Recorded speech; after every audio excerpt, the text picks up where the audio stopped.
Hi everyone, welcome to Freehandly Made AU My Autistic Life. You're hanging out with me here in Big Sky, Montana. I have a finished object. Now some of you got a sneak peek of it yesterday because I threw on my gold summer dress real quick and wrapped it around me and went out to one of my favorite parts of our pastures with the big barn in the background and the rocks behind me. It's one of my favorite spots to take pictures at.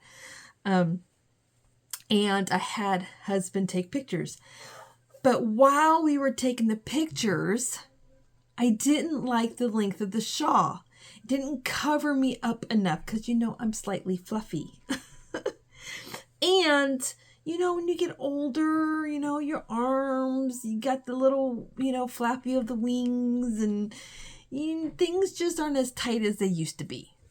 And so we got back in and I hung it back. I hung the shawl up with my gold dress and it hung in the closet overnight. The whole night, I know I drove my husband crazy. I was talking about the shawl. Should I frog it? Should I frog it and add on some more rows? Couldn't decide. And by the next morning, before I went to work, literally before I went to work, I unknotted where I had finished and where I had weaved the ends. Thankfully, I was able to find it with a needle. And I started frogging it enough to where I knew where it would be when I got back home. And then I frogged it last night. I frogged the whole entire border. And I added some more rows to it. And then I re-added the border. And I literally just now got finished. And I did not take a new picture of it because it basically looks the same. It's just slightly bigger and it's snowing outside. I can't make this up. If you saw my short earlier today, it's proof. It's snowing outside and it's stopped and now it's snowing again. And frankly, it's freaking cold out there. So I'm like, no. All right. So I'm going to tell you about the yarn. I'm going to tell you about the pattern. And I'm going to show you the shawl first so you guys can see. Now, I'm not going to be able to hold it all the way up because it's big. So hang on one moment. This is the shawl, you guys. It's so pretty.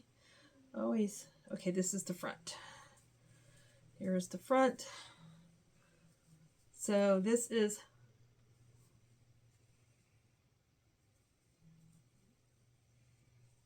the shawl. So it fits all the way like this, and it actually a lot better. So I can get like a napkin holder, or I can crochet up a little thing where I can put it around here and I can wear it like this and let these hang, or I can tie it. I can tie it behind me, which I really don't like doing that. Also, there's so many ways you can wear this.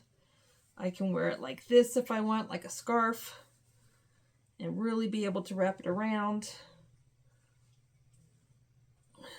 like this. Tuck those under. It's kind of hard to do this with my flannel shirt on. You know. I can do it like this. Several ways that I can wear this shawl. But it is done. Okay? All right. So that's the shawl that I finished. The pattern is called My Precious Beginnings. And it was designed by Angie from My Precious Yarnery. I will put her link in the description box to her channel. And you know what? I need to ask her how people can get their hands on the pattern. You may just need to email her. I can't remember if she's on Ravelry anymore or not. The pattern was sent to me as a gift. So a good year ago, I had reached out to Angela because I really wanted one of her yarns. She hand dyes yarn. And I wanted a spring colorway that reminds me of Montana's sunrises. In the morning, the sun rises behind our mountains and it bursts out these colors. And the colors, believe it or not, look different according to what season you're in. And so just as spring is starting, the colors that come up behind the mountains are a more pastel color. And I think it's because of the air, the dense air in the wintertime. It's not quite spring, and winter's not quite over yet. And you still have a lot of, like today we have snow. So you still have, we still have some good cloud coverage a lot of the time. And the sun can't get to the moisture in the air as much. And so you don't see, the colors aren't as bold. They're more pastel. I don't know if that makes any sense. Anyway, so she said, yeah, she would whip something up. So she did. She whipped something up and she sent me a picture. Or no, she did send me a picture. She wanted to send me a picture. And I said, no, don't send me. I want you to send it. I know I'll love it. Just send it. I want to be surprised. So she sent it. Now, let's see, how many yards did I use? I purchased 3 skeins from her. And this is a skein that I have left, that I have not used. I have left. I don't know what I'm going to do with it. This is 75% superwash merino, 20% nylon, and 5% silver toned stellina. Now, I've crocheted with something with stellina in it, like maybe only one other time. And that was with the yarn that was gifted to me by Aaron from Creative Hands, and I made a beanie, and I have a skein of that I think left, and then I have 2 just regular cottons of the same colorway left that she had dyed for me that doesn't have the stellina in it, and then of course crocheting with this. And I will tell you, sometimes that little sparkly fiber tends to kind of break loose from each other, and they kind of stick out. And I was a little worried about that at first, but it turned out okay. It's just a different type of yarn. I guess you just kind of have to get used to. But the sparkly does sparkle in the sun. I will say that. And it's really pretty. So these were 338 yards each. I didn't quite use all 2 skeins. So I would say my shawl is probably around 665 yards maybe, given that I have this much left. So I'm glad I didn't cake this up yet. I'm glad I waited because I wasn't sure. I'm like, well, if I end up needing this, I'll cake it when I need it. I've always been told, do not cake yarn until you're ready to actually use it because it stresses the fiber out, especially wool. So I will set these 2 things aside. I'm going to put it up in my cabinet over here. And I got to figure out, I think what I can do, because this is to me, this is like a fine weight. It's like a 2 or a 1 fingering to a 2 weight. I'll let you guys tell me in the comments. Tell me in the comments what weight you think that is. I'm thinking it's a 2 weight, a sport or a fingering. It doesn't say on the tag, so I'm not sure. Anyhow, so that is my finished object. The yarn, I enjoyed working with the yarn. Usually I can't handle wool, but this was super soft. Didn't bother me at all. My hands did not break out at all. It was not itchy to me, so I will definitely be able to wear this. And I need a shawl pin. I had one at one time, and I don't know what happened to it. It was a gift to me by Bailey, and I cannot freaking find it anywhere. And I've looked, and I've looked, and I've looked, and I've looked, and I don't know where it is. So I need to find me another shawl pin, because I'm thinking I can, maybe have one of the sides, over here, and then kind of bunch it a little bit, and then maybe pin it here, with a brooch or something. I don't know. Some way where I can keep this part of my arms wrapped without having to tie it behind me. I don't want to stretch my fiber out by pulling in, you know what I mean? I don't want to have to do that. Plus, it's a summer dress. It's straps. And so my shoulders are bare and just too much bareness. And so I like to cover up. Anyway, but I mean, look at the stitches on that. The stitch definition is gorgeous. I have not blocked this because literally I just finished it and I don't know how to block a shawl. I don't have enough mats to put it on the floor. I do have towels though. And I think my dining room table upstairs, I'll be able to spread this out and like wash it, put it in the delicate cycle in my washing machine, take it out, spread it out on the table with the towels and lay it flat and block it that way. You know, kind of stretch it out and let the stitches really expand and get relaxed and then let it dry. I think that's how I'm going to try and block it. You guys tell me in the comments if you think that will work. Okay. I need to buy some white towels. I do not want to block this on a colored towel. I don't want to take that kind of risk. I don't think these colors will bleed at all, but I don't want to chance it either. You know what I'm saying? So you guys tell me in the comments if you think that will work. So that is it. Now let me give you the review of the pattern. First of all, I want to start off by saying Angie is dyslexic. The fact that she can even write a pattern to me is amazing. Good job, Angie, for that. Shout out to you for that. The pattern was so stinking easy to follow. It really was. I did do something different. I'm going to show you right here. So this is the border with the picots. Now, normally this border, what is going on with that stitch? Normally this border, you put it on this section right here. You see where these 3 stitches are right here? So here's your 4 stitches and then here's your 3 stitches. And this is a chain 3 right here. Normally this is where you put the border. However, and that's how I had it the first go around before I frogged it. But I'm like, you know what? I want to see what it looks like if I put the border directly after row 9. And I like the way that looks better for me. For me, it feels like it's, I like the more solid look to the border.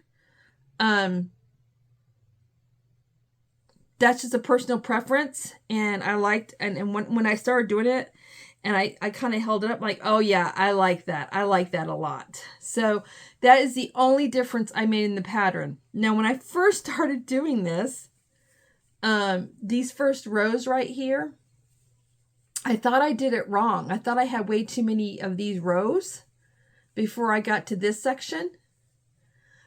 And I actually messaged Angie. I'm like, oh, I just screwed up the shawl. This is what I did. Da-da-da-da. Because here's your row 4 right here. And then here's your row 3, and row 3. And I was worried that I had messed it up. But I didn't mess it up. I went back and reread the pattern. I'm like, oh, no, I did that right. And so then I messaged her the next day. I'm like, no, I didn't do it wrong. It's still the same. I did your pattern exactly as written, except for the border, Angie. I just added the border on after row 9 instead of after row 12. I mean, not 10. I added the border after row 9 instead of after row 12. It's the only difference I made. But I love it. And guess what? Niecy's going to be wearing this coming Sunday. I can't wait to wear this. Cannot wait. I'm very excited. I'm going to be looking all cute in my little gold summer dress. So that is it. That is my finished object. I have a spa set that I need to start. Actually, I have 2 spa sets I need to start. One of them was for a winner from Jen Reeves's part 2 birthday live. And then the other one is going to a winner from Hookin and Island, I think. Antoinette. I'll link both of their channels to the description below on this video, including IVB Creates because she's the one that hosted the Birthday Life for Jen. And then Antoinette had her birthday celebration. And I told her, I'm like, look, I didn't realize you were having this because I just happened upon her live. And I said, I'll donate a spa set. And so I said, but I'll miss it. I won't be there to see who won. So just email me the winner's information and I'll get it made and I'll get it shipped out. So I have those two things that I need to get done. So now that this is done, I'm going to start the spa set upstairs. You guys have seen my spa sets. I'll probably just take a picture and post it on my community tab. I mean, it's the same thing. I always use Crojo Corners facial bobble scrubby because I love that pattern. I'm obsessed with it. And then I'll probably do some Suzette stitched washcloths, or maybe a washcloth from one of my favorite washcloths that Bag O'Day does on her channel. It'll be something like that. And then of course, when I post the pictures on the community tab, I always put a link to the tutorial of where I got the pattern to make the washcloths in the spa sets. So yeah, so there's that. I have only one Huckleberry bar of soap left. And so that bar of soap is going to the spa set to the person who won here in the United States. The person who won the second spa set lives in Australia, and I don't know if it's allowed. So I've never shipped over to Australia before. So I got to figure out what's prohibited, because I know you can't send seeds over to Australia. I don't want it to get stuck in customs. So I'm not sure how I'm going to do that. I'm going to look into some of that, and I'm going to email the winner and be like, hey, this is what usually gets shipped. However, shipping costs are high, and, I'm not sure about the soap getting through customs. Do you know what's allowed and what's not allowed? And go from there. Hopefully I can send a bar of soap, but it may not be Huckleberry. It may be something else. It'd still be the Montana goat's milk soap. It just may not be the scent Huckleberry. We'll see. They've been out for over a month. And I'm like, when are you getting another shipment? Hello? They only sell it at one store close to me. One store, and that is it. The other store is going towards Kalispell over the Buffalo Reserve in their gift shop, their tourist gift shop. But my husband, when he passes it now, because his schedule has changed, he's not there when they're open. So he can't stop and get it. Because I know they would definitely, hands down, they would have it. Because they always do a better job at keeping their Huckleberry soap in stock. Whereas our little Bitterroot Valley pharmacy doesn't. So we'll see. Y'all cross your fingers for the second winner that I can get the soap. And then, if they decide they don't even want the spa set, and they, I didn't offer anything else but the spa set, but if they want a gift card, I'm okay with giving the gift card. That's fine too. So that is it, you guys. I'm out of here. I got things to do. Thank you for spending a little bit of time with me tonight. I appreciate it. I've got some things that I've got planned for my hook that I plan to hit and get started as soon as these spa sets are done. I want to start on the mosaic blanket. I want to start on my mother's raccoon. And next week, sometime probably more towards the end of next week, I would love to start learning some Tunisian. If I can get my hands on a hook. Have to wait till payday. Speaking of payday, I have 4 hats that I need to ship out. And I believe my paycheck's not going to hit until May 6th because my payday actually falls on a Sunday. So sometime that week after May 6th is when those 4 hats will be shipped. So I haven't forgotten about you. It's just, I gave a lot of stuff away over the last 2 months between the 2K and the full monetization party. We're not going to discuss my shipping costs from that fallout. It was fun, but wow, it was expensive to ship all that stuff out. And I have to tell you guys, I am so thankful for all the super chats that you guys sent my way and the gifted memberships, because literally that is the only reason why I was able to ship all that stuff out. Same with the hats, the autism acceptance hats. The only way I'm able to ship those out was because of the memberships and the super chats. Wow. So, yeah, so there's that. There is that. I think that's it. I think that's all I have going on right now. I think that's enough actually for me to have going on right now. I mean, I work.